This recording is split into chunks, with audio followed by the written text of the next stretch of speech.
Esiet sveicināti, dārgie hokeja draugi! Aiz loga beidzot vasara, bet hokeja pavasars turpinās. Un šodien Rīgā valda skriešana. Tāpēc pirmais jautājums Jānim Matulim, kurš ierasti kopā ar mani, ir, kā tev, Jāni, ar skriešanu pirmām kārtām?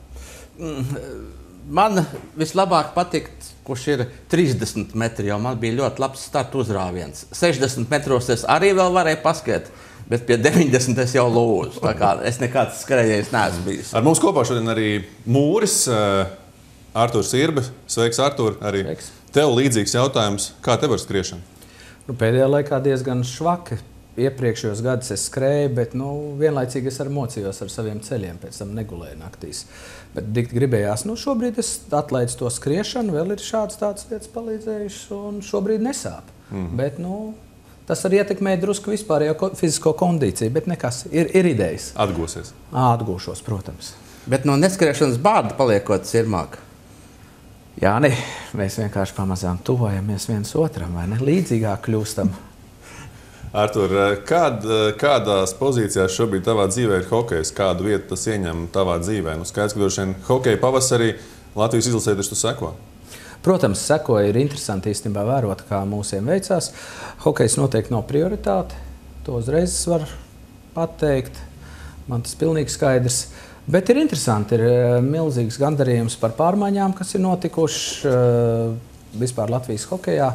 Un īpaši prieks ir par to, ka mūsu izlase spēlē, kā viņi strādā, kā ir parādījusies tiešām profesionalitāte visās spēles niansēs. Un te viennozīmīgi nopelns ir jaunajiem treneriem, īpaši Bovam. Un arī es domāju tam, ka spēja piemeklēt šādu treneri, kaut arī uz īsu brīdi, bet tomēr ir uzreiz redzams rezultāts un izmaiņas. Un tās būs paliekošas izmaiņas mūsu spēlētāju, teiksim, karjerās. To, ko Bobs būs savu rokrakstu atstājis viņa spēles zīmējumā. Raidījuma otrajā daļā mēs parunāsim vairāk par Latvijas izlasi. Pirmajā daļā vairāk uzsvaru liksim uz sarunu ar tevi personīgi. Tā tava šobrīd pozīcija hokejā, tas ir tāds kā klusums pirms vētras nosacīts ar domu atgriezties hokejā? Vai? Jāni, tu esi divāna eksperts. Es atvainojos, mēs esam divi divāna eksperti, tu esi īstais. Mēs jau pirms raidījuma mazliet runājām par to, ka visa pamatā tomēr ir dažādi apstākļi. Ja? Tas ir, kur mēs atrodamies savā dzīvē, kādi teiksim, ir atalgojums un kādas ir iespējas. Ja? Tīri personīgā dzīve. Un šobrīd es varu pateikt, ka nekad nevar teikt nē. Neredzu šobrīd tā skaidru vietu visā tajā, kas varētu notikt, lai gan viss var pagriezties jau nākamajā dienā, bet tam ir jābūt adekvātam, tāpēc, ka ir uz koferiem, riteņiem un dažādās vietās pietiekoši ilgi dzīvojis savā dzīvē. Vairāk kā 30 dzīves vietas nomainījis. Man ir jauna ģimene, man ir savas prioritātes, un es arī tiešām izbaudu šādu dzīves situāciju. Tas īstenībā ir kaut kas, kurā vietā ir koferiem nozāģēti tie ritentiņi? Ritentiņi nozāģēti turpat laukos pie jūras. Tā kā, tur, kur gribēju, tur es atradu. Tur to zāģi īsto pareizo, kas to zāģē. Es īsti neatceros. Tu pats arī brauc ar traktoru vadi vai nevadi traktoru?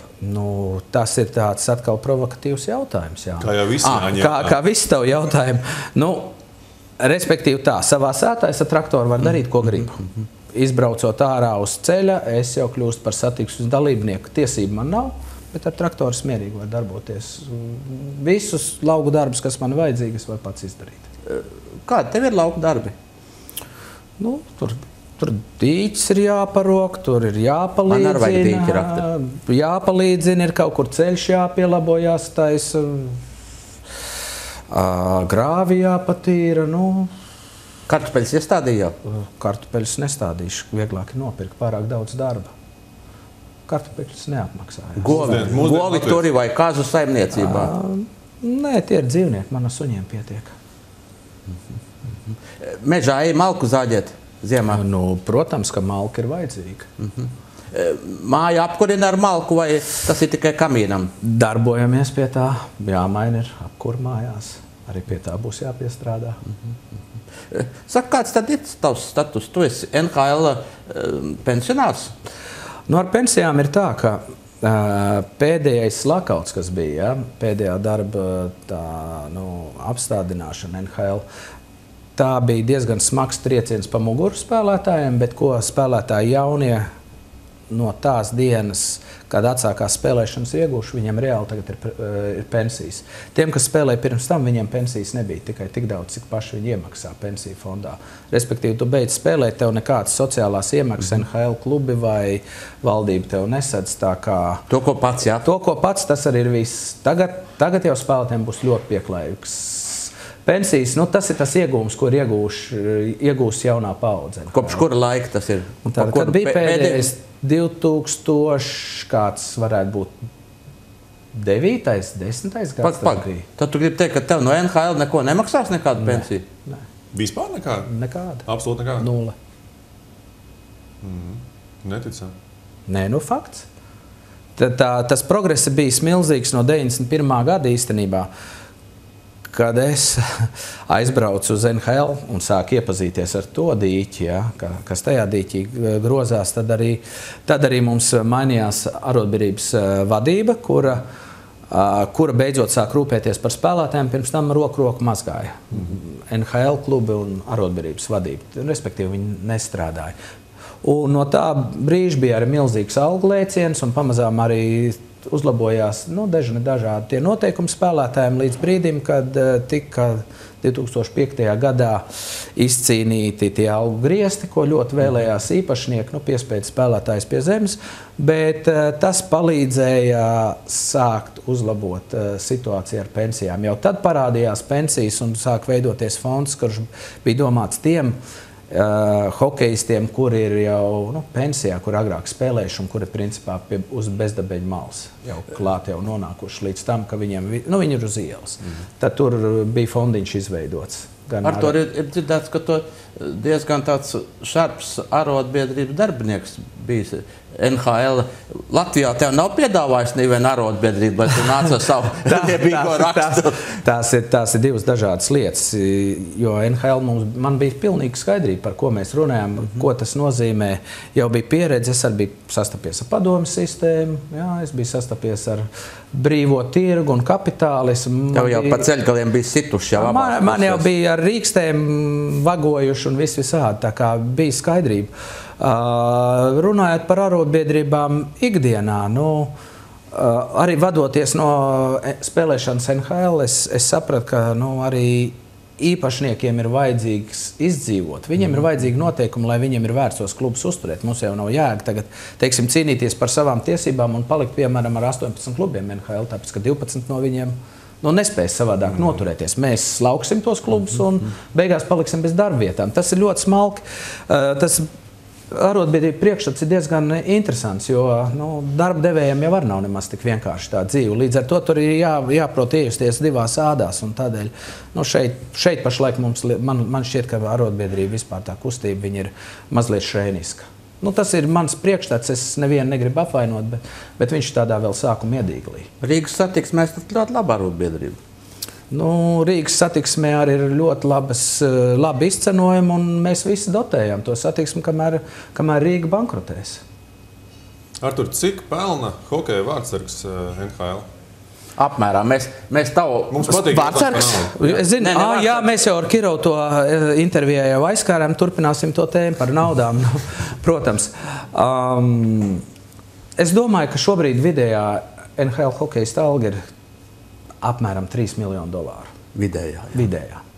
Tas hokejista, ja? Jā, tas nav mediānā alga, bet tas ir NHL hokejista vispār vidējā alga. Tātad, ja saskaita visu samet vienā grozā, visas algas un tas sadala uz tām galviņām, $3 miljoni. 25 spēlētāji vidēji reiz 3,75. Tikai ir viens interesants moments, ja tā ir tā alga, ko spēlētāji paraksta līgums. Bet jāatcerās, ka tā ir ļoti interesanta sistēma, kā tas tiek izveidots. par cik īpašniekiem ir garantēts, ka viņi izdevums uz spēlētājiem un uz kluba nodrošināšanu sadalas pusēm, līdz ar to no visiem oficiāliem ieņēmumiem, pie kā spēlētāji var piekļūt un ko viņi var pierādīt, ka tie ir hokeja ieņēmumi. Ja? Tur arotbiedrībā ir milzīgs darbs. Viņi saņem 50%. Tad tā summa tiek izrēķināta, viņi tiek projicēti nākamajai sezonai, cik varētu būt tie 50%, un tad izrēķina vidējo to algu, kas varētu būt. Un tad ir pielikt klāt, es domāju, šobrīd kā 14 miljoni, kas varētu būt virs tās vidējās algas maksimums klubam, ko maksāt, un nedrīkst klubs būt arī kā 14 miljonus, 15 miljonus zem tās vidējās algas. Respektīvi, diapazons ir tuvu pie 30 miljoniem. Ja tur ir 70, pieņemsim 5 ir maksimums, tad 55 jābūt minimumam, ko klubu maksā algās spēlētājiem. Ja? Bet kas notiek? Sezonas laikā, starpsezonā, klubu var parakstīt līgumus ar spēlētājiem. Nu, lielākā daļa klubu tāpat tu vilksies klāt pie griestiem. Tas nozīmē, ka tā vidējā alga nebūs tas noteiktais 60, bet viņi tuvāk pievilksies pie kaut kādiem 68. Daži tur pa apakšu kūņosies, kam tiešām nav algas un kam ir cits interesi. Viņi pat negrib īsti vinnēt. Viņiem tikai ir jāsasniedz tas algu minimālais līmenis, un komanda ir jāuztur. Tad vidējās algas īstenībā katram klubam beigās sanāk kaut kāds 68 miljoni. No 60 miljoniem tas nozīmē, ka 68 ir reālā summa, tāda kāda 15% tiek maksāts, 14-15% tiek īstenībā spēlētājiem maksāts vairāk. Bet to summu jau spēlētāji nesaņem. Piemēram, ja Ovečkins saņem 10 miljonus gadā, uz līgumā oficiāli parakstīts, tad, kad viņam atnāk pirmā alga, pirmais paychecks, ja, algas čeks, viņš tur nevis saņem 10 miljonus, bet 8,5. Jo 15% nogriezt, tāpēc, kad klubi visi ir pārmaksājuši. Viņi pārsnieguši to 50% slieksni. Mēs to pa otkatu saucam. Nu, to var nosaukt par oficiālo otkatu. Tu esi oficiāli saņem šo algu, bet tev var oficiāli nogriezt, jo īpašnieki nedrīkst vairāk kā 50% no ieņēmumiem. Tā ir mehānika, tam mēs visam cauri gāja, ka mēs 4. 5. gadā nodarbojamies ar šo te jauno līgumu izstrādi, kad bija pirmais garais lakauts, visu sezonu nenotika. Un šis bija tas lielākais spēlētāju biedrs, par ko bija jābrīdina, kad tā arī notiks. Un šobrīd spēlētājs pļaudās. Viņš paraksta līgumu par 10 miljoniem, saņem 8,5. Jebkurš mūsu cilvēks, protams, kas skatās... Tas tā kā Rīgas Dinamo apmēram ir? Grūti spriest. Es domāju, ka algu griezte KHL neaiztiksim Rīgas Dinamo. Neeksistē. Tas viss ir tikai skatu pēc. Nu, ja spēlētājs saņem 3 miljoni, tad tā kā treneris un vārdsargu treneris saņem krietni vairāk, ne? Nu, cik saņem vārdsargu treneris? Vārdsargu treneris saņem 100 000, 150 000. Atkal uz papīra, jā? Nē, uz treneru šis te neattiecās. Viņiem ir stabils algas, tāpēc, ka tas nav spēlētāja ienākums, tas jau ir kluba izdevumi, cik viņš iztērē. Redz, Jāni, ir tāda lieta, ka ir izcili treneri un izcilos trenerus klubi ņems, ja, tāpēc, ka tie, kas grib vinēt, viņi ņems izcili treneri, jeb arī viņi grib iekļūt playoffos un parādīt, ka viņiem nav vienalga, jo fani sāk pārtrauc vienkārši apmeklēt spēles, tad vajadzīgs labs treneris. Spēlētājs tu var paņemt, kāds tu gribi, ja. Viņi ir tik, cik ir tie 700 labākie pasaulē un cauri. Ir vēl kaut kur pa pasauli citi izkaisīt, bet principā tie ir 700 labākie. Vai tie, kas spēj un grib izturēt to maratonu, kas ir visas sezonas garumā, ir jāskrien. Turpretī ar treneriem ir tā, ka ir izcili treneri, kuriem arī maksā milzīgas algas, ir 5-6 miljoni, ko vecākiem treneriem maksā. Tas ir, jā, galvenie treneri. Galvenie treneri. Asistenti saņem krietni mazāk. Ap pusmiljonu. Es domāju, ka mazāk. Kādu labu treneri saņem, bet un tas ir atkarīgs no kluba rocības un vēlēšanās, cik viņš grib maksāt. New York Rangers, Chicago, tur, es nezinu, vēl bagātie klubi, viņi var maksāt. Tad atkarīgs no īpašnieka, vai viņš grib to naudu tērēt, ja negrib.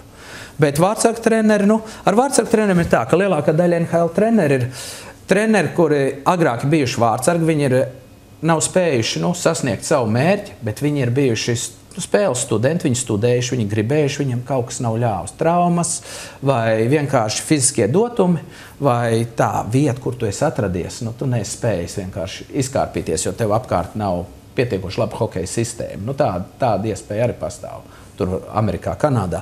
Līdz ar to viņi deg par to lietu, viņi sāk trenēt kaut kādus jauniešus, juniorus, viņiem ir savas hokeja skoliņas, un viņi aiziet par treneriem tāpēc, ka NHL viņi sev rada vārdu, un viņu skolas uzreiz paceļās, un tur viņi pelna naudu. Viņi savu skolu paceļ, pēc tam viņi pastrādā NHL. Vienā brīdī viņam apniek tā ceļošana un tā dzīve uz riteņiem, un tā viņi atgriežās savā skolā, un viņiem jau ir stingrs vārds, viņi pelna labu naudu, viņiem tā skola atmaksājas.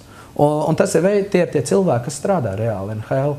Bijušie NHL vārdsargi, uz vienas rokas pirkstiem saskaitām, kas trenē NHL.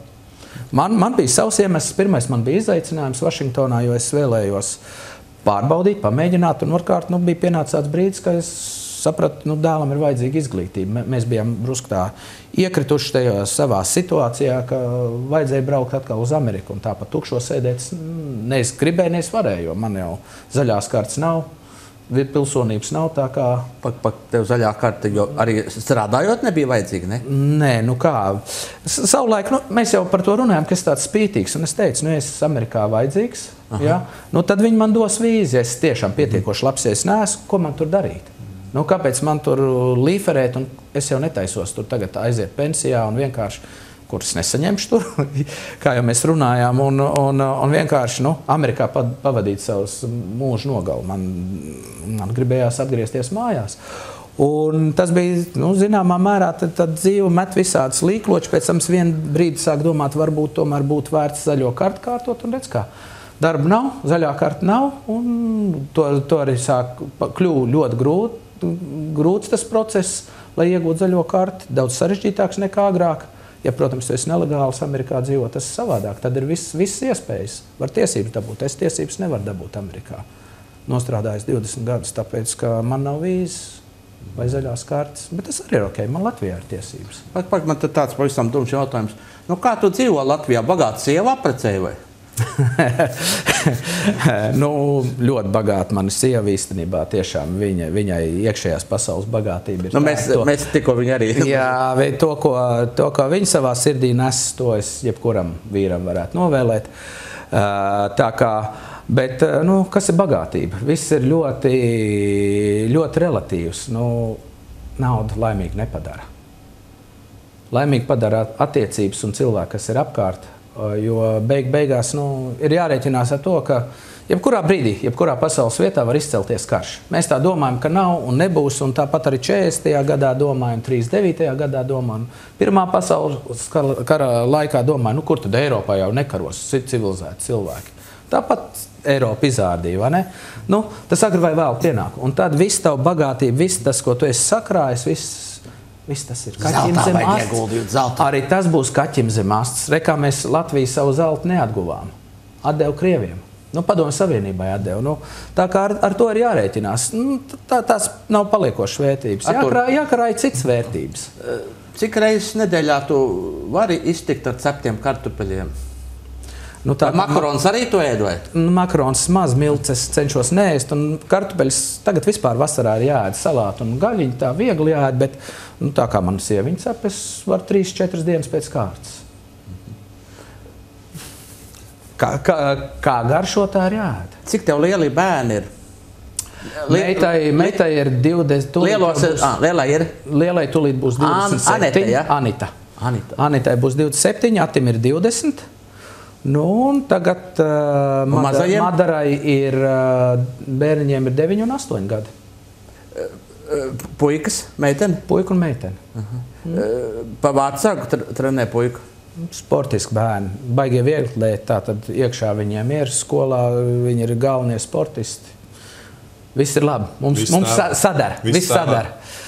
Es esmu tikai tāds tēva lomas izpildītājs vai aizvietotājs, bet bērni ir baigie ņiprie. Tiešām ir ar viņiem interesanti. Es saprotu, ka puiku tu ved uz trenēties futbolā uz Salatsgrīvu vai? Nē. Jā, mēs tagad visus tos noslēpumus atklāsim. Protams, tur arī viss notiek uz vietas. Laukos jādzīvo. Zin kā tikko nesen kāds jokoja un teica, ka laukos var tikai atļauties dzīvot pensionāri un miljonāri. Tu tajos otrajos Latvijas reņģētāju svētkos piedalīsies?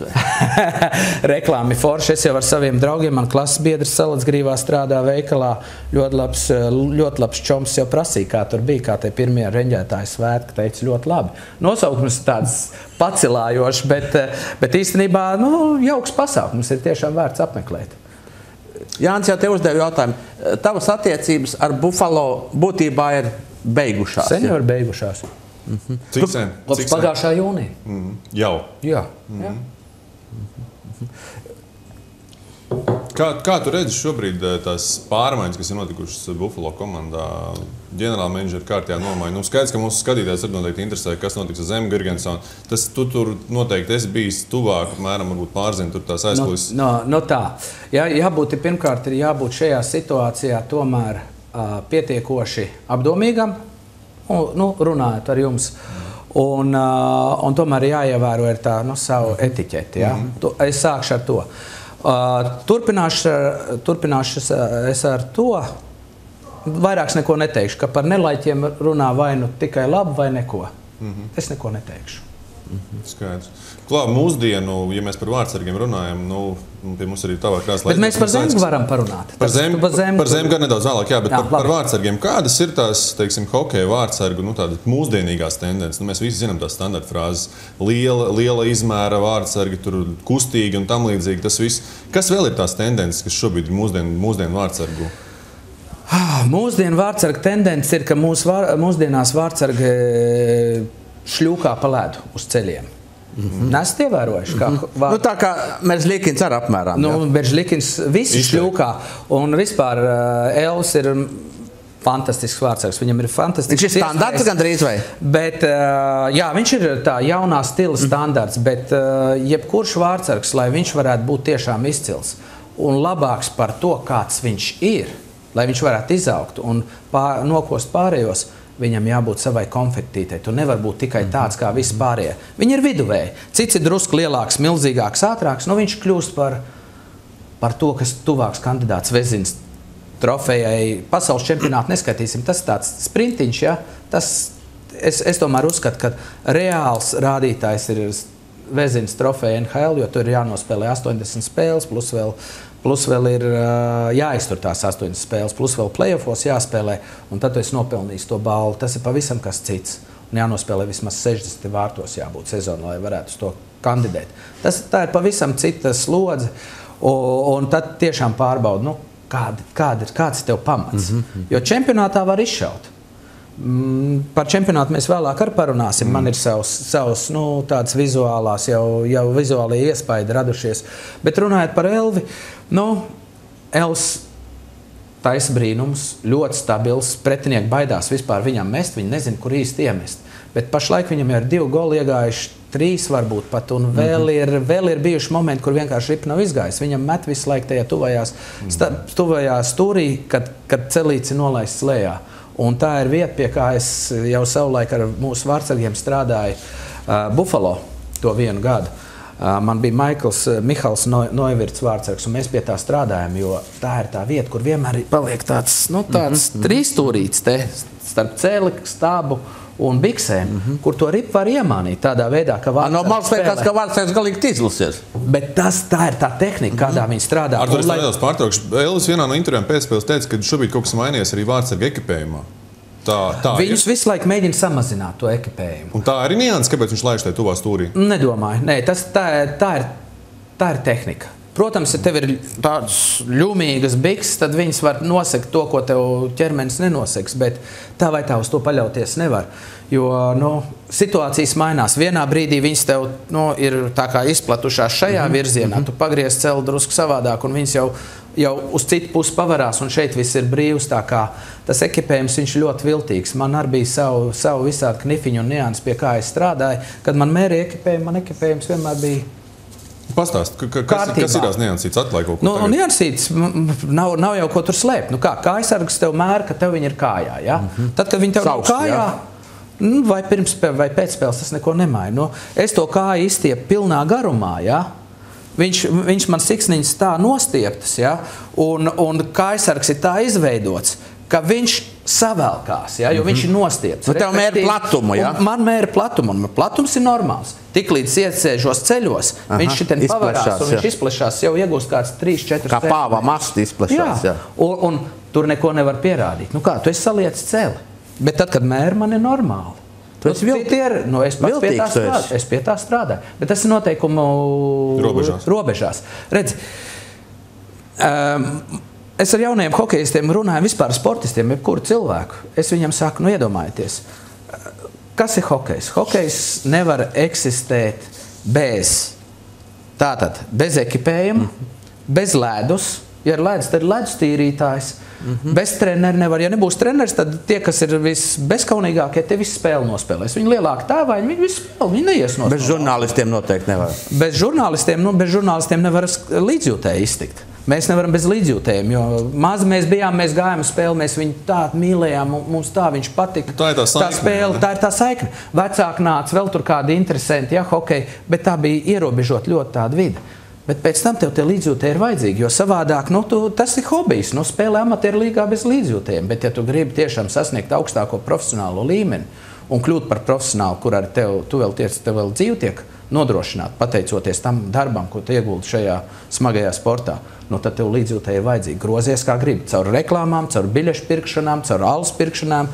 Hokeja spēlēs, visur izņemot Ķelnu, cik es saprotu. Ja Ķelna ir Parīzē. Parīze nav hokeja pilsēta. Un tas noteikti ir ar to moderno tagad sistēmu, ka tur apvainos kādu musulmanu vai tur kāds atkal teiks, ka viņi tiek diskriminēti, jo alus tiek pārdots. Bet principā, vismaz vairāk hokeja redz tie skatītāji citādi. Es jau zinu, ka uz 3. periodu jau acis ir aizlietas ļoti bieži. Es esmu bijis hokeja spēlēm. Sākumā es biju akls, es gāju spēlēm un dzirdēju tos fanus un man tas rezultāts un process patika. Pēc tam es paskatījos spēles no malas, arī pat pastaigāju pa foajē, pa tribīniem un sapratu, ka 3. periodā ļoti daudz vairs nesaprot, kas tajā spēlē notiek. Artur, te jau slavēja būtībā mūsu jauno hokeja vadību. Tad, kad Viesturs un Aigars nāca pie varas, viņi tā teica, ka iesaistīšot Sandi Ozoliņu, tur nekas neiznāca. Tā kā iesaistīšot Artūru Irbi, labi, tu esi laukos, varbūt, ka tu tur savu kaut kādu hokeju. Tu esi kaut kā iesaistīts Latvijas hokejā? Teorētiski tik, cik dažreiz zināk sarunas ar Viesturu. Esam pāris reizes satikušies, bet īstenībā, es jau minēju, jā, tur ir jābūt kaut kam, kas tiešām ir abām pusēm ir noderīgs. Un reāli jau ir jāskatās uz šīm lietām reāli, ja, ka jebkurā lietā, ja, mēs varam grozīties, kā gribam. Es pateikšu, un kāds varbūt būs neapmierināts, bet man nav no kā baidīties. Ja manas zināšanas kādam noderīgs, viņš būs noderīgs, ja nav, tad nav. Bet reāli jau ir tā. Tāpat kā mums ir valdībā bijis, tāpat kā mums ir 90. gados bijis, kad Latvija tika sadalīta, ja, viņi tika sagrābti, neslēpsim, ja. Savākt, tad ir cilvēki, kas ir vadošās pozīcijās, un tā ir pelēkie kardināli. Un tas pats tieši šobrīd notiek Latvijas hokejā. Mums ir vadošās pozīcijās zinoši cilvēki. Viesturs strādājis Rīgā 2000, mums ir ļoti labas atmiņas par to projektu visiem spēlētājiem, kas pie Viestura spēlējuši. Viesturs arī īstenībā uzturēja Rīgas Dinamo, pēc tam viņš nebija vajadzīgs. Viņš to reālo darbu paveic.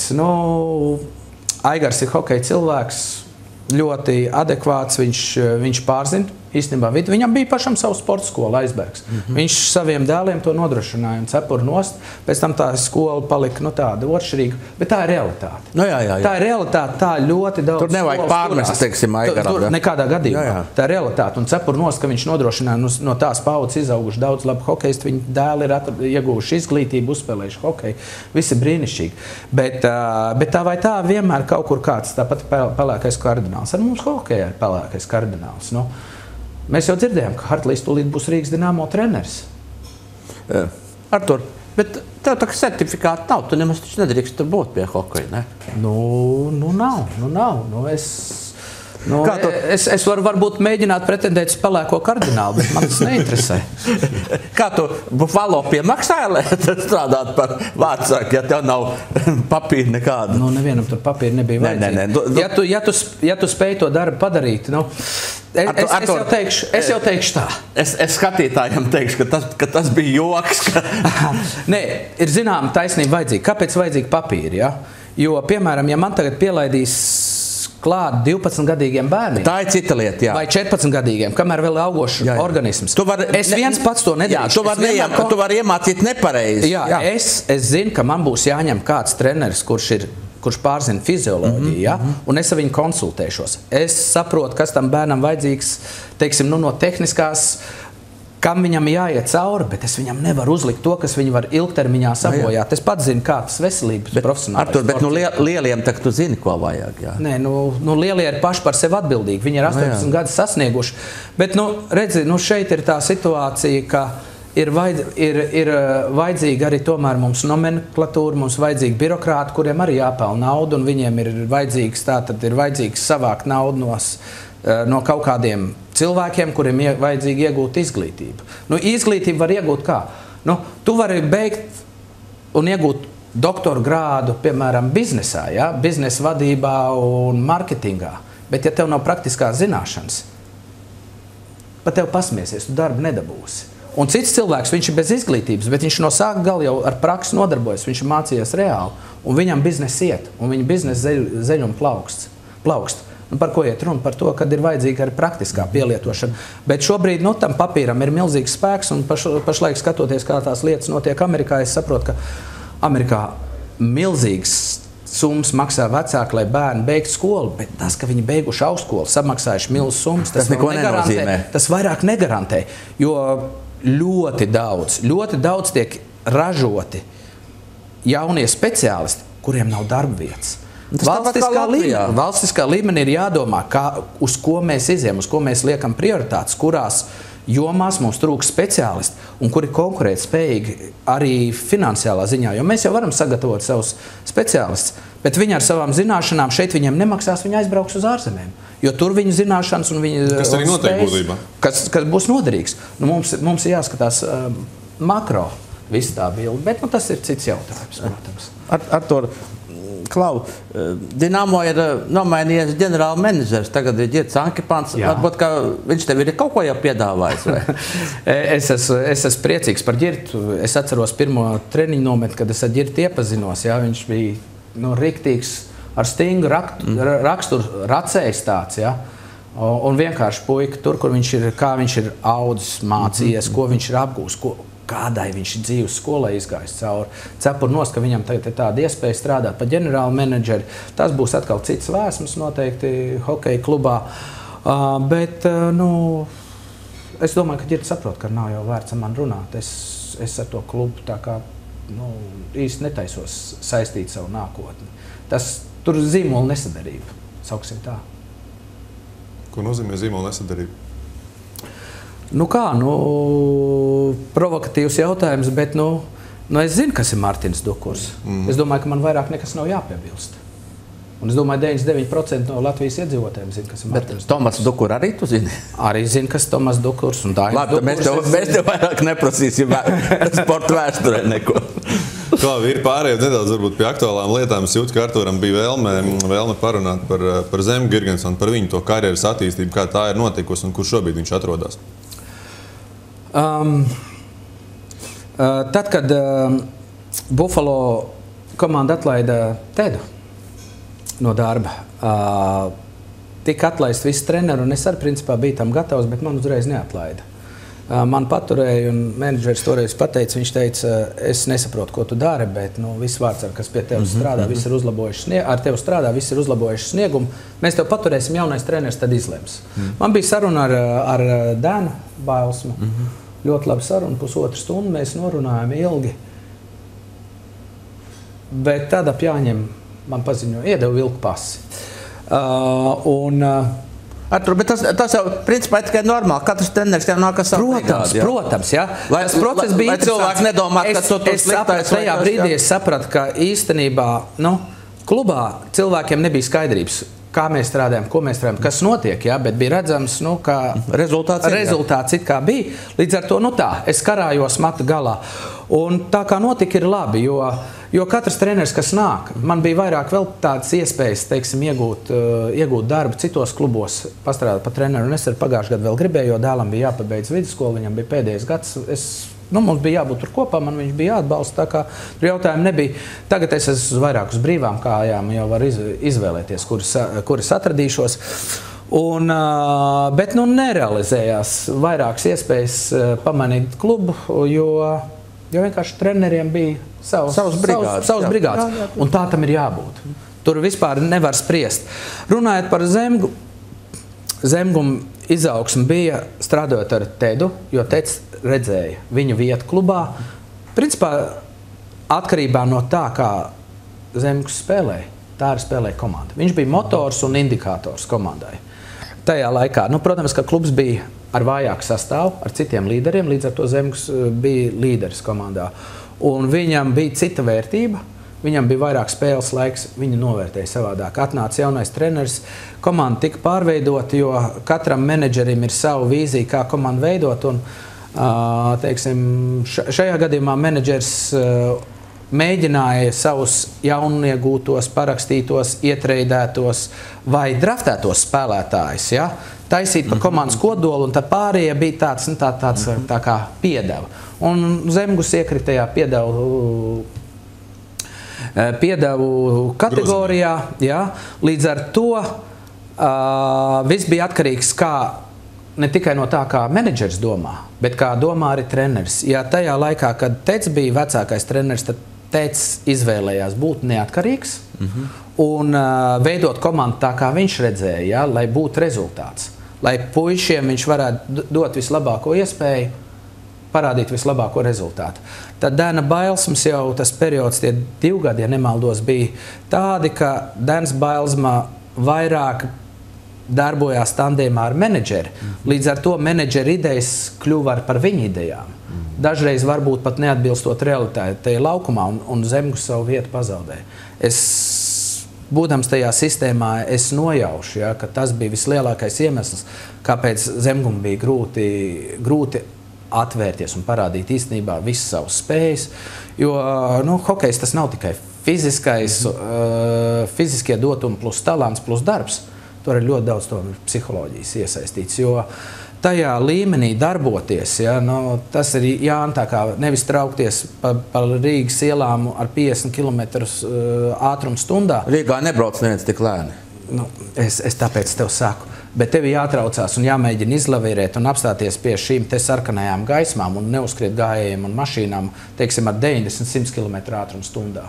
Tieši tāda pati ir psiholoģiskai, tev jābūt gatavībai un koncentrācijai spēlēt NHL, jo tie lēmumi tiek pieņemti kosmiskos ātrumos. Un ja tev galvā kaut kas vēl maisās, kaut kas vēl tev nospiež, un ļoti bieži spēlētāji nomaina klubus un pēkšņi, vai nomainās treneris un pēkšņi spēlētājs kļūst no nekāda norakstāma par zvaigzni, vai par ļoti spēcīgu lomu ieņemošu spēlētāju tieši konkrētajā klubā. Tad tas pats arī ir, es domāju, sagaidāms ar Zemgu, jo viņam ir vērtība. Las Vegasā? Man ir grūti spriest. Tā ir loterija, jo tas viss, tas apjoms, spēlētāja apjoms, ko Las Vegas varēs izvēlēties, viņš ir ārkārtīgi milzīgs. Un viņam jau ir jādomā, no kura kluba es ņemšu metēju, no kura ņemšu es talantu uz nākotni, no kuras ņemšu tagadējo līderi. Kā to pursli liks kopā? Kā to liks, kādu tipu spēlētājs izvēlēšos. Un tādu tipu spēlētāju kā Zemgus tur būs pietiekoši daudz pa dažādiem klubiem. Vai viņš būs tas, kurš tajā brīdī iekritīs tieši pret to draft kārtu, kad nāk Buffalo, vai nebūs, grūti ir pateikt. Tā visa laimes spēle, bet noteikti atradīsies klubs, kurš viņam uzticēsies un viņam vieta atradīsies. Viņš ir NHL līmeņa spēlētājs. Viņš nav pirmās maiņas spēlētājs vismaz šobrīd, bet līdz tam var izaugt. Arī mēs jau pieminējām Ģirtu. Ģirts arī kļuva par pirmās maiņas spēlētāju. Savos 30 gados katrs nobriest, cits fiziski ātrāk nobriest, cits pieredzi iegūst, cits jau jaunībā ir izmalies ar vecākiem kopā, tā kā Zemgus jau 12-13 gados ar tēti spēlēja amatieru līgā pret večiem. Nu, līdz ar to viņš izmaļās tai spēlē cauri. Tā kā katram ir savs laiks, un viņš noliks tā, kā viņam jābūt. Vai Zemgus gadījumā nav arī šis stāsts par treneru uzticību vai neuzticību? Protams, par to arī ir runa. Es domāju, ka Dens ļoti labi novērtēja Zemgus lomu savā klubā. Bet viņam bija jābalansē uz... jālavierē un jābalansē uz divām laipām vienlaicīgi. Gan rezultāts, lai būtu, gan lai arī būtu laba saskaņa ar menedžeri. Un tas nekad nestrādā. Principā, ja jums nesakrīt domas, tad menedžeris nevar ņemt tādu treneri. Un ja viņš paņem treneri, kurš pielāgojas menedžerim tāpēc, lai dabūtu darbu, to rezultāti nebūs. Un tas arī tāpēc, jo Buffalo komanda bija laba, bet bija lielas kļūdas, tika paņemt spēlētāji, kuri iedīglī jau neiedarās tajā komplektā, jo, lai paņemtu brīvdomātāju spēlētāju. Ja? Evanders Keins, labs spēlētājs. Ļoti daudz spēlētāji ir savaldīti. Viņam savu plusi. Bet, lai viņi savaldītu, vajag ne tikai treneru un menedžmentu, vajag tādus līderus ar tādu autoritāti, kas viņu var savākt un paņemt pie rīkles, kad vajag. Lai viņš iedarētos tajā kolektīvā, jo individuāli komanda nevar vinēt. Vienu spēli tu var vinēt, bet 82 spēlēs tu nevar iekļūt play-offos, ja tev nav komanda, kur viss strādā kā Šveices pulkstenis. Labi, ejot tālāk, mēs Jāni tikāmies, kad Latvijas izlase bija aizdījusi pirmās 4 spēles. Kāds ir tavs viedoklis par šī pavasara sniegumu Latvijas izlasē? Tu jau pats teici, ka liela ietekme ir Bobam Hārtlijam. Pārsteidzis tevi šī gada Latvijas izlases sniegums? Mani pārsteidz tas ātrums, kādā Bobs dabūja gatavu šo te spēlētāju līmeni pacelt. Ja? Jo Bobs jau no paša sākuma darbojās ar niansēm. Paldies federācijas vadībai par to, ka viņi deva 2 mēnešus strādāt. Tas nav viegli nodrošināt to lētu, tas ir dārgs process. Daudz uzskata, ka tas nav vajadzīgs, bet šeit Viesturs deklarēja, ka ir jāmaina mentalitāte spēlētājiem, un to var mainīt tikai ilgtermiņā. Izlase ir spēlētāju kopums, kas parasti savācās uz mēnesi, uz 3 nedēļām, un tad spēlē čempiju. Visi jau ir gatavi spēlētāji. Bobs paņem spēlētājs, kur nav gatavi spēlētāji. Ar mūsu Rīgas Dinamo spēlētāji. Viņi spēlē vienu spēli Dinamo sastāvā un pavisam citu hokeju šeit, pasaules čempionātā. Jūs jau ar to redziet, vai ne? Un tas ir viennozīmīgi treneru kolektīvu nopelns, tāpēc, ka viņiem tika dot iespēju 2 mēnešus strādāt. Viņi sāk strādāt pie niansēm. Jūs jau, tu pats redzēji treniņos, ja, ka Bobs nosvilpjās. Ja? Viens spēlētājs pieļauj mazāko kļūdu, tikai ne uz to pusi pagriežās. Ja? Aizbrauc garām vārtiem, nevis apstājas pie vārtiem svilpe un visiem riktīgi uzbļauj un nodot. Lai nākamais jau būtu, lai otrais jau kaunētos, lai viņam būtu baili kļūdīties, ka viņa dēļ atkal viss process apstājas. Jo džekiem jau treniņā, tā ir baigā psiholoģija. Viņiem jau negribās gaidīt un klausīties. Man riebās, es gribēju ripas ķert, man vajadzēja visu laiku kustību. Man liekas, ka Sočam, tas nebija Sočs. Nu, vienalga, vienam no aizsargiem pirmajā treniņā 4 reizes nosvilpa. Viņš jau sāk jau gandrīz jau... Viņam jau rokas drēb. Vai viņš to izturēs, ja viņš būs brīvs? Bet ir vajadzīgi džeki, kur spēj laboties, jo 2 mēnešos ir jāuzlabo savu koncentrāciju. Reāli tas ir koncentrācija. Tas ir noticis, vai ne šobrīd? Tas ir noticis, jo mums šis sastāvs, piedodiet, bet ar iepriekšējiem treneriem, jūs sakiet, ko gribiet, visi cieņas, es ar abiem, gan ar Sašu, gan ar Ļoņu spēlējis kopā, ja? Neaiztiec mans draugus. Es zinu, tieši tāpēc, es saku, visu cieņu. Viņi nekad to nevarētu dabūt gatavu. Viņi visu gadu strādājot ar komandu, nedabūtu gatavu. Artur, Teda pieeja?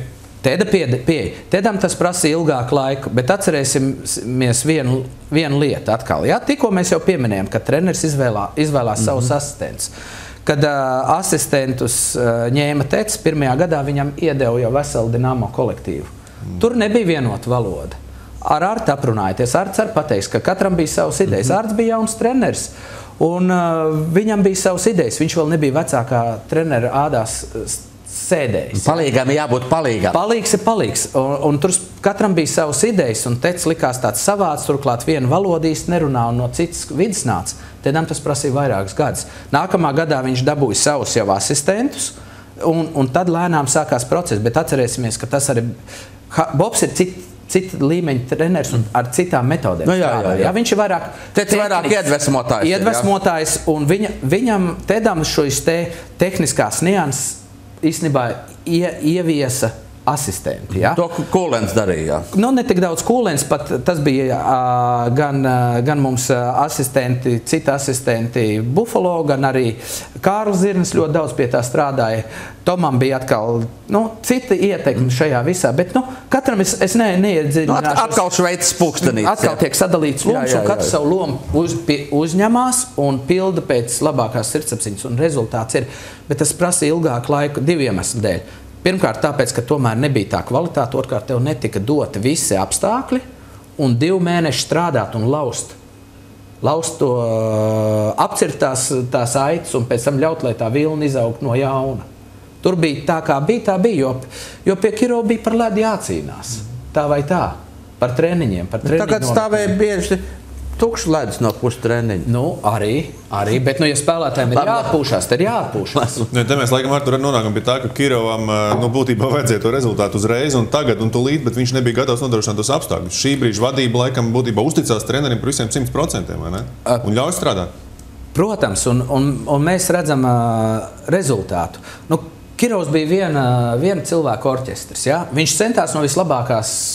Gan viola, gan bungas sit vienlaicīgi. Gan arī dziedāt gribēja un dancot un vienlaicīgi. Bungas viņš labi spēlē, vai ne? Mēs redzam. Nē. Par Kirovs, kā viņš prata, viņš darbojās. Ja? Bet tev ir vajadzīga komanda. Neviens nespēja vienatnē uzvarēt karu. Ja? Tu vari vienu dolīt vinnēt, bet karu tu nevinēsi vienatnē. Tev vajadzīga, kas tev muguru piesedz. Un kad tu esi nogurs, kas tavā vietā uziet laukumā. Ar 5 spēlētājiem tu nenospēlēsi čempionātu. Vajag ne tikai 24 maiņas, vēl vajag pāris rezervis, jo kāds satraumējis, kādam ir ģimenē prieka, ir ģimenes pieaugums, vai ne? Cepur nost, ka palaiž Mārīt uz mājām. Tā ir trenera attieksme, to visu. Tā ir psiholoģija. Tā ir psiholoģija, protams. Tā tam jābūt. Pasties, kādu viņš iedeva pēc tam piespēlu Bļugaram, Ar pēdējiem spēkiem Mārīts neskrēja. Es jau domāju, īstenībā viņš vienkārši sit uz vārtu pusi, jo viņam vairs spēka nebija. Bet tāpēc, ka viņš atdeva viss, kas ir, ar svaigām tēta kājām, tā piespēle arī izdevās. Bet tās ir smalks nianses. Tas pateicoties treneriem un tam kolektīvam, kas komandā ir izveidojies. Jo mani mazliet biedē tas, ka ir izdarīts viss, ko var. Bet pasaules čempionāts, tas vairs nav tās 3 spēles un pēc tam nākamās 3. Tagad ir 7 spēles, ja mēs gribam ceturtdaļu finālā spēlēt, tad ir jāsasniedz. Uz ceturtdaļu fināla jau ir jāsasniedz maksimālā forma. Es skatījos pēdējā spēlē pret amerikāņiem. Ja? Tas bija īpaši redzams, ka 2. perioda beigās un 3. periodā mums vairs kāja nebija. Lai gan mums bija brīvdiena pirms spēles. Amerikāņi džeki, viņi profesionāļi, izskatās, ar ko viņi labāk pa mūsējiem. Ja? Bet viņi spēlē tās 82 spēles, viņiem ir tāda fiziskā sagatavotība, kādu mūsu spēlētājiem pagaidām tikai jāsapņot par kādu. Zemgus var skriet, vēl ir daži džeki, kas ir skrējēji. Ginsmēja, Ķēniņš var skriet, ir skrēji, ir Artūrs Kuldu Soči, viņi ir skrējuši daudz, viņi daudz spēlējuši, bet daudz no šiem spēlētājiem tādā līmenī un tik daudz minūtes nav spēlējuši. Viņiem prasa īstenībā izkāpt no savas lomas, ja? Tu spēlē kaut kādu dziedu backvokālu un tagad tev jābūt ir priekšā un jādzied pirmā balsa operā, arī jādzied, ja tu esi tur aizmugurē tikai piedziedājis. Ir baigi grūti pārorientēties, un kāds sev atklāja, kāds parāda, ka viņš to var, tā ir milzīga iespēja. Bet visi to nevar un vienā laikā. Un pašlaik man visvairāk ir bail par mūsu fizisko sagatavotību, jo 7 spēles tā nospēlēt, kā mūsie spēlē, ir ārkārtīgi grūti. Tas, ka ir koncentrācija, ir vēlēšanās, ir atdeve. Es skatos un man patīk, kā strādā tā kā mehānisms, kā pulkstenis, bet sāk parādīties noguruma pazīmes. Artur, 5 spēles vārdsargam izturēt, tas arī nav vienkārši. Ja tu būtu šobrīd vārdsarga treneris, zinot kalendāru, tu Elvi liktu tajās līdzinājās 5 spēlēs, visās spēlēs vārtos? Es ar viņu runātu. Jo man jau ar viņu kā arī tiek runāt.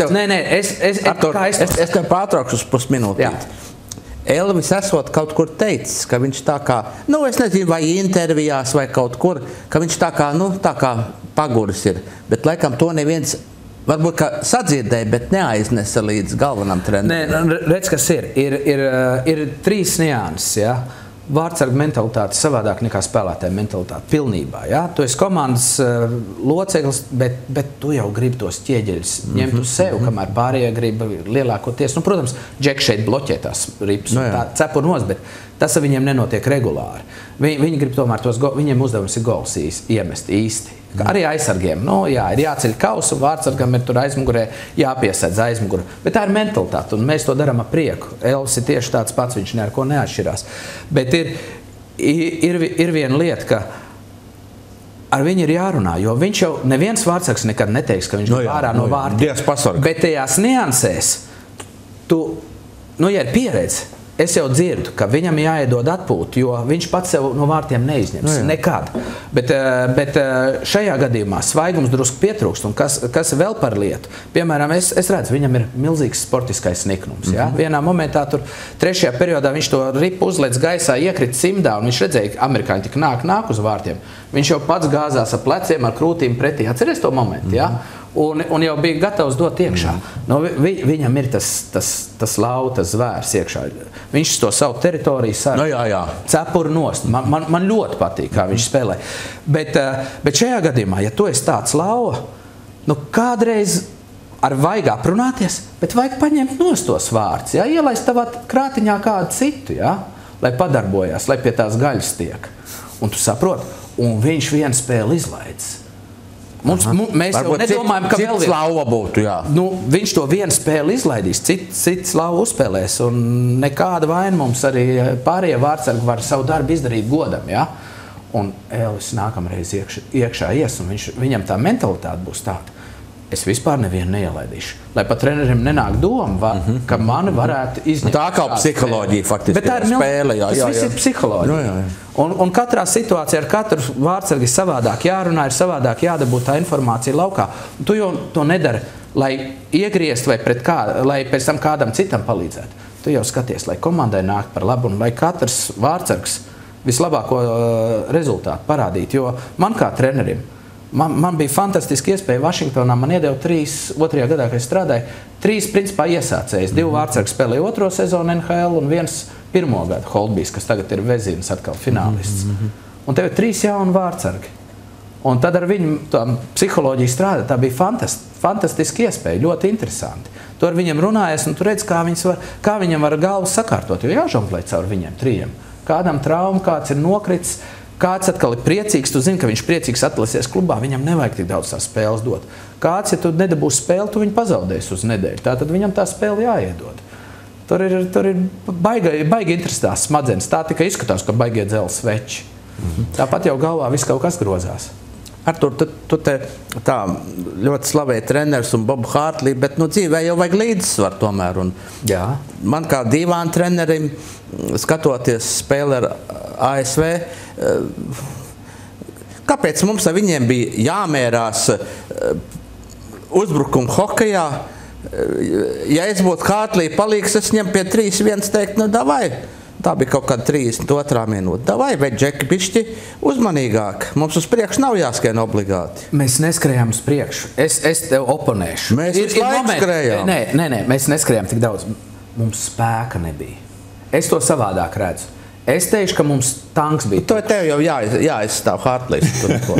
Nē, es to redzēju, ka Džekiem bija vienkārši kājas palika smagas.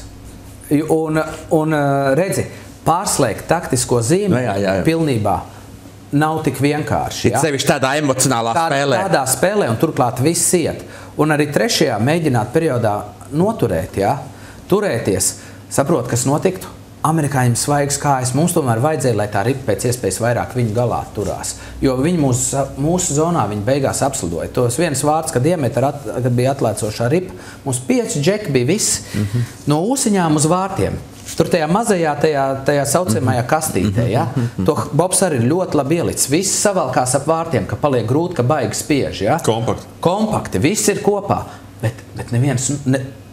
4 no viņiem nebija nūjas uz ledus, un tikai uz tālās malas Balinskis bija paņēmis savējo spēlētāju un pareizā pozīcijā nūju uz ledus un turēja, lai tas netiek pie vārtiem. Bet pārējie skatījās. Viņi nevis skatījās tāpēc, ka viņi nav iemācīti vai tāpēc, ka viņi negrib. Viņi skatījās tāpēc, ka viņi bija noguruši. Paldies, ka tu Balīdski slavēji, es arī viņu slavēju. Es vienkārši to momentu atceros. cepur nost. Šitādi puikas parādās, un Bobs viņiem ieliek tāds pamats, kas viņam vēl ilgi noderēs, ja viņi neaizpeldēs. Artur, 2000. gada 5. maijs. Jā. Austrija. Nē, 2000. gada 5. maijs. 2000. gada 5. maijs. Es sapratu, es domāju 2005. Es zinu, par ko tu runā, Tagad nav ne 5. ne 9. maijs. Nu, tu tā izspēlē to spēli vēl kādreiz. Tev... Man to ļauj izspēlēt citi cilvēki, jo viss nāk un iet, un to spēli es kapā līdzi neņemšu. Es došos citur, un man šīs zemes bagātības līdzi nav jāņem. Galvenais jau ir, kāds tas atkal ir, ko tas ir devis līdz cilvēkiem, kāda tas ir iespaidu atstājis. Jo man jau vienam par to spēli nebūtu bijis prieks. Mēs visi sadevāmies rokās, plecos, apķērāmies. Man liekas, ka pirmo reizi tā. Pirmo reizi tas tā bija, tieši tā. Saima apturēja savu darbu, skatījās spēli, cilvēki skatījās. Varbūt Saima varēja vispār apturēt savu darbu. Provokācija. Nē, zin kā ir, Jāni, tad es uzreiz saku, man ir cits atkal vērtējums. Jāni, ja mēs te esam tādi baigi gudrie, teiksim, divāna politiķi, kāpēc mēs neizmācāmies vai neejam Saimā un tagad nesākam nodarboties ar politiku? Tie cilvēki tāpēc, ka viņi tur uzdrošinās. Kā viņi to dara, kā viņi māk? Viņi visi dara pēc vislabākās sirdsapziņas un gribas, tikai katram ir cits prioritāts un katram ir iekšā savu pamatu un savas saknes. To, tādu, kāda viņam ir pamati, tas vēlāk tā vai tā nāk ārā. Tas jau nav vienas dienas jautājums. Un līdz ar to neviens no viņiem neuzskata, ka viņi speciāli kādam griezīs vai kaut ko, bet kas kuram ir tuvāks, katram cilvēkam ir savs ego, Un tas ir jāprot un tu faktiski pateici, viņi katrs ar vislabākajiem nodomiem. Tā kā redz un saprot. Tā kā viņi var, un tas, kas viņiem ir iekšā, no viņi vairāk nevar prasīt. Un ja tu gribi viņus kritizēt, es negribu. Ne to es vispār runāju tā retoriski. Ja kāds grib kritizēt, mācieties, ejiet, tiekiet ievēlēt un parādiet. Labi, ka tu rādi vismaz ar roku uz celmiņu pusi. Es rādu tur uz bāra pusi. Saka, lūdzu, vai tev nevajadzētu piezvanīt, varbūt ne pašam Hārtlijam, varbūt Žakam piezvanīt un pateikt, kā jāspēlē. Varbūt, ka pret Krieviju nevajag spēlēt nopietni, ne? Vai tieši otrādāk? Tu pašlaik provocē. Mēs par provokācijām runājam. Tu zini, kā ir. Tāpat kā bija vēl Krievu laikos tas teiciens par tiesnesi, ka pirmais noteikums ir, ka tiesasim vienmēr taisnība. Otrais noteikums, ja tiesasim nav taisnība, tad skatieties pirmo noteikumu. Tieši tāpat ir vecāko treneri. Vecākais treneris ir vecākais treneris, viņa asistenti, kas pilda viņa lomu. Mēs nebūsim dīvāni treneri un kaut ko nemācīsim. Dievu dēļ, es pat netaisos zvanīt. Es pilnībā tavā vārdā, varu piezvanīt un pateikt, kad man patīk, kā komanda spēlē. Paldies! Vīri, es gribētu piedāvāt jums nelielu pauzīt un nelielu elpu ievilkt. Un es pirms čempionāta uzspēlēju interesantu spēli starp citu ar Elmers Dikinu. Mēs noteikti pēc pauzītes parunāsim arī par to, ko likt vārtos. Es jūtu, ka Jānis to grib zināt pret Krieviju. Tā kā Arturs droši vien var padomāt. Bet šobrīd neliels video ar Elmers Dikinu. Un pēc tam šo pašu spēlīt es piedāvāšu uzspēlēt ar Arturam Irbem šeit studijā.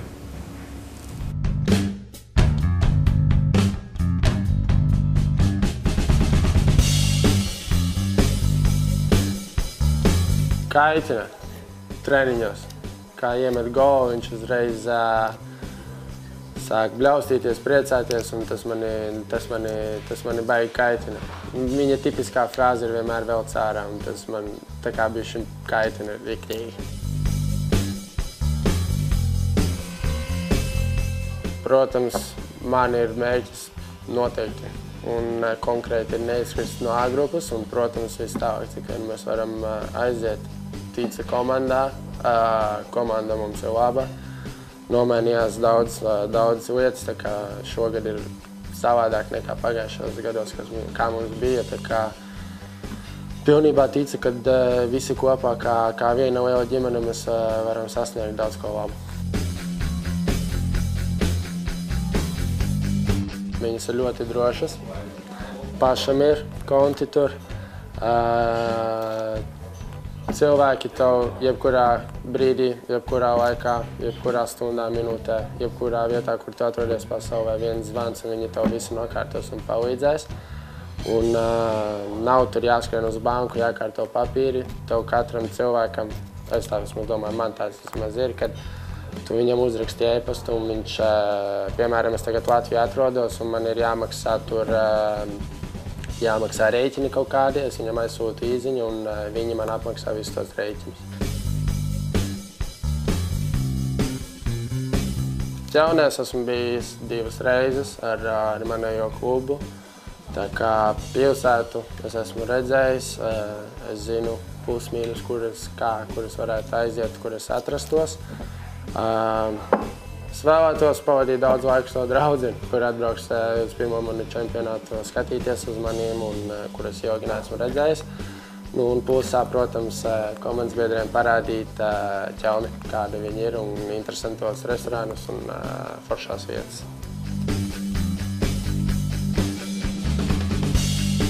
To, ko es apsolītu par visu komandu, es nevarētu, tāpēc, kad katrs cilvēks ir atšķirīgs, bet par sevi es zinu ļoti labi pašu sevi un noteikti es ne jebkurā situācijā, jebkurā gadījumā es nepadošos un es došu savu maksimumu, centīšos dot savu labāko no pirmās līdz pēdējai minūtei. To es varu apsolīt. Man viņš ļoti patīk. Viņš ir cilvēks, kurš zina savu mērķi. Viņš ir nostādījis savu mērķi un viņš ļoti rūpējās par katru spēlētāju komandā un viņam interesē vienkārši arī kā tā diena pagāja. Tā kā viņš ļoti rūpējās par mums un ļoti uztraucās par mums. Tā kā cilvēks, es domāju, ka viņš ir izcils un kā jūs arī vienreiz teicu, kad mums mentalitāte sakrīt. Es jūtu, ka viņš ir ļoti līdzīgs man. Viņam nepatīk zaudēt, un viņš nemāk zaudēt. Tā kā parasti ir vai nu tu vinē kā čempions, vai nu tu zaudē kā čempions. Sportā ir zaudējumi, viņam ir jābūt, ja ne, tu neiemācīsies neko jaunu. Un, ja tu visu laiku uzvarēsi, es domāju, ka vairāk tas sports nebūs tik interesants. Tā kā es domāju, ka viņš ir tādā pašā mentalitātē.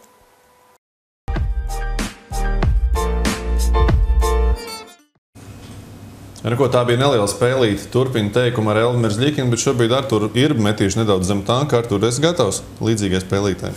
Nu, man liekas, ka laukumā ir grūtāk nekā tā varētu būt. Mikrofonu. Klau, nu ko pirmais teikums, kas tev jāturpina? Elvis Merzļikins reizi? Reiz aizbraucu uz Šveici jaunos gados. Viņam cepurnost palīdzēja Hārs Vītoliņš, ja es nemaldos. Un viņš tur ir iegūst tādas pamats un tādu skolu, kas tagad, es domāju, mūsu Latvijas hokejam un vispār Latvijas sporta līdzjūtējiem vēl ilgus gadus tiešām noderēs un priecēs visus, jo tas ieguldījums ir bijis fantastisks. Man ir prieks par tiem pamatiem, kas ir ielikti. Nākamais teikums. No Edgara Masaļska varēja mācīties to, kā? Es pasmiešos. Pirmkārt, kā taisīt pauzītes spēles laikā. Ja es savus siksniņus tur čibināju, mācēju ātri atčibināt un ar tiesnešiem pēc tam tur gorīties un ar viņiem aprunāties, kamēr siksniņus kārtoja, tā Edgars prata ļoti labi savu ķiveri nosviest. Labi. Oļegs Znaroks ļoti reti man?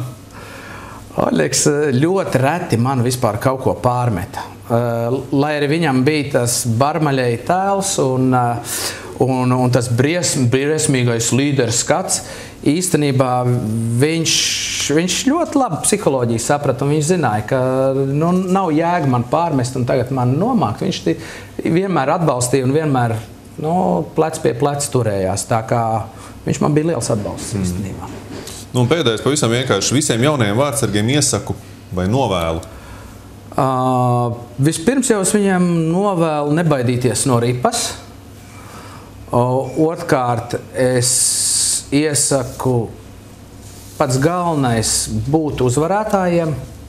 mācīt uzvarēt vieniem tad, kad komanda to nespēja, tad parādīt, ka to var izdarīt ar viens reizēm, kaujā varbūt cīnītājs kaujas laukā. Nu, un trešā lieta ir sargāt savu teritoriju. Jums pieder tie vārti. Ar zobiem, ar nūju, jebkurā veidā.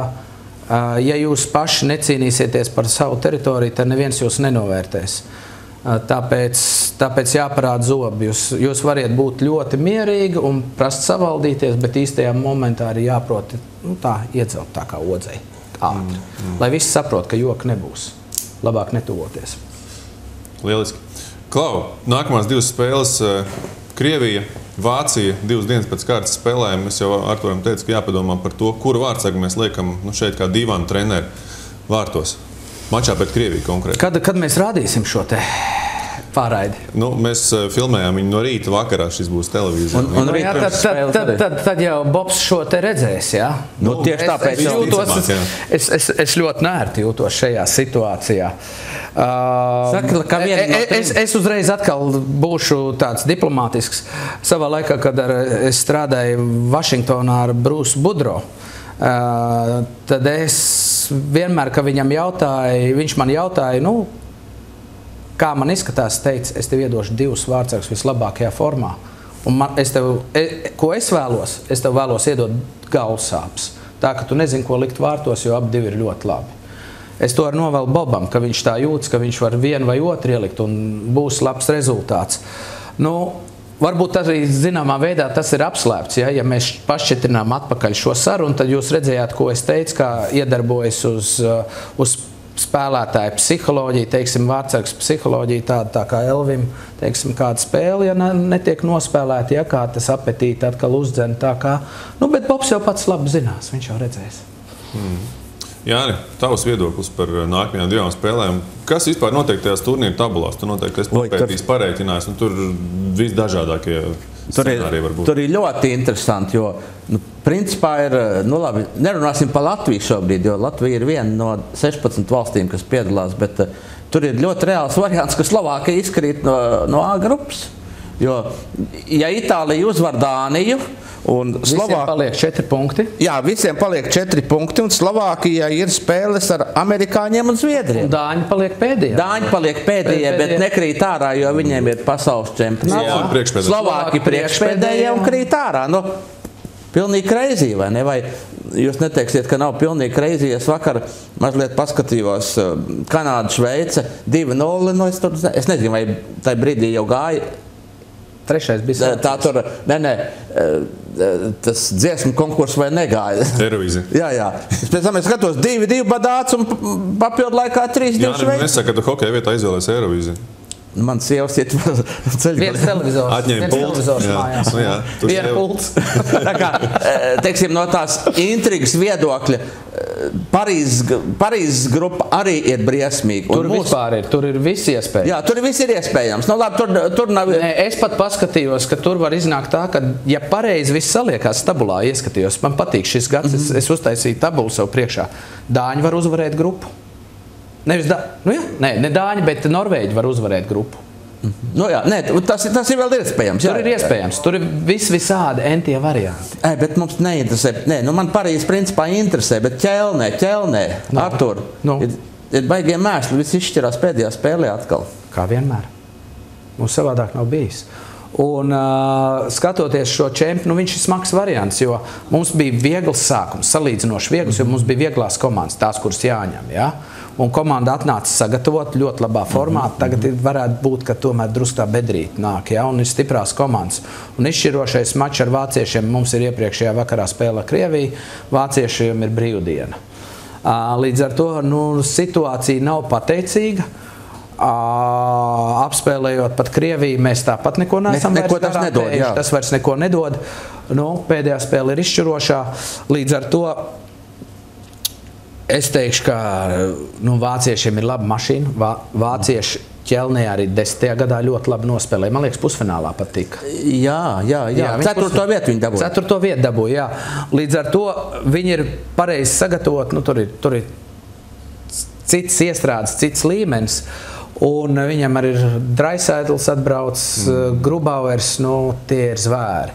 un fiziski viņi ir spēcīga komanda. Mums būs grūti, mums tas ir pa zobam. Pa zobam tas ir, jo galā, lai arī mēs bijām saguruši pret amerikāņiem, mēs varējām viņus paņemt. Nu, ja tā, tagad objektīvi skatāmies, Elvis zina, cik bija viņa rips šajā spēlē. Nu, ja kāds kārtliem būtu padomdems, ka nevajag spēlēt uzbrukumu hokeju. Jebkurā gadījumā mēs to spēli varējām paņemt. Varējām. Viņi mums bija ņemami. Protams, mēs varam runāt par to, ka pret Slovākiem mums paveicās, jo neieskaitīja pirmo ripu, nosvilpa tiesnesi par agru. Arī pret Dāņiem mums Elvis pavilka sākumā, kad Dāņi riktīgi spieda, un beigās 3-0 liekas, ka mēs uz vienas slidas apspēlējām. Galīgi tā nebija. Ar Itāļiem mēs mocījāmies, knapi izlīdām, caur radāts acis. Nu, tā spēles nebija vieglas, bet arī Zviedriem mēs līdz beigām turējāmies. 5-3 iemet un varbūt 2 punktus dabūnām no tās spēles, vai ne? Ar amerikāņiem tieši tāpat. Tā kā visas spēles bijušas līdzīgas un nebūs nepamatiesa savādāk. Būs raksturs, būs svaigums, vai spēlētāji, cik daudz mēs izmantosim 4 mājiņas, būs ļoti atkarīgs. Mums viss 4 mājiņas jāizmanto. Ja es nekļūdos, man šķiet pēdējā spēlē mēs diezgan daudz ar amerikāņiem 3 maiņās spēlējām. Jā, mēs tur varējām mazliet jau. Aizsargiem baigās lodzi, man liekas, visu čempionātu. Mēs ar 4 aizsargiem mēģinām spēlēt. Tā ir realitāte. Mums pietrūkst vai Oskars vai Krišjāns. Viens no viņiem, ja būtu, tad mēs varētu jau ar 6 spēlēt, jo pieliec jaunajām tādu veci, bet mēs jauno nevaram likt pirmajos 2 pāros. Un viņi var nospēlēt tik minūtes, cik var. Un Bobs ir pieradzis pie šī sava modeļa, kāds ir NHL, ka 4 aizsargi spēlē un 5. 6. aizsargs piespēlē drusku. Viņi dabū tāds mazāks minūtes un tur mazais laukums. Šeit ir jāauļo. Un ar 4 aizsargiem nevar izturēt. Var spēles izturēt, bet ne jau čempionātu. Tu tagad stāsti, ka Bobam ir iespējams arī progresēt kā trenerim? Nē, lielajos laukumos. Es vienkārši saku, ka tā ir realitāte. Mums ir 4 aizsargi. Ar šādiem 4 aizsargiem uz NHL laukumu var spēlēt. Tāpēc, ko es saku? Es nevis saku, ka Bobam jāprogresē, es saku, ka IHF ir jāprogresē un jāpāriet uz maziem laukumiem. Hokejs daudz interesantāks. Daudz interesantāks. Artur, man puika arī, viņš saka, 5 uz 5 spēlē, tur kas tur ko skatīties. Papildlaiks 3-3, uzreiz cita lieta. Mazāks laukums arī 5 uz 5. Pat ja meistari nevar tik ļoti sev parādīt, toties visu laiku ir kaut kāds intriga, visu laiku kaut kas notiek. Jā. Visu laiku var kādam izsist ripu, var uz otru virzienu aiziet. Tur jābūt daudz lielākai koncentrācijai, mazākā kļūdiņa kaut ko neizrēķina. Viss aiziet pretējā virzienā. Vai izdosies vai nē? Vietas ir maz, bet tā ripa lec uz visām pusēm rikošēti. Vārtsargs vispār nevar atslāpt. Tas ir fantastiski interesanti. Spēle Dānija-Vācija. Badāts nebūtu dāmas atsits ripu. 3-2 Vācija uzvar papildu laikā, tur nākamajā uzbrukumā iemet vāciešiem. Bet tas 3-3 spēlējot. Tā nenotiek 5-5. Daudz retāk tās epizodes, un es domāju, ka uz to arī iet. Ko vīri, es teikšu lielu paldies Arturam, ka tu atradi laiku un atnāci šodien svētdienā. Jānim, ko teikt? Es gribu teikt, ka mums ir pieredze atstāt mājiniekus ārpus ceturdaļfināla. 2009. gadā Šveicē. Mēs to izdarījām ar Šveici. Vēlēsim mūsu 2009. 2000. arī. Vēlēsim mūsu vīriem, teiksim, tā izdošanos un atkal atstāt mainīgs ārpus ceturtdaļfināla un tiešām izturību šajās 2 spēlēs pret Krieviju un Vāciju. Mēs ar Jāni tiekamies jau 17. maijā pēc grupu spēlēm ar domu, ka Latvijas izlase būs iekļuvusi ceturtdaļfinālos. To mēs skaidrs, ka cerēsim. Artur, vēlreiz paldies tev, kad atnāc. Paldies arī Jānim un sakam paldies arī mūsu skatītājiem visi kopā un tiekamies jau pavisam drīz. Kur ir Bungas? Paldies par uzaicinājumu. Šoreiz Bungas izpaliek. Bungas aizbrauc uz Ķelni. Paldies.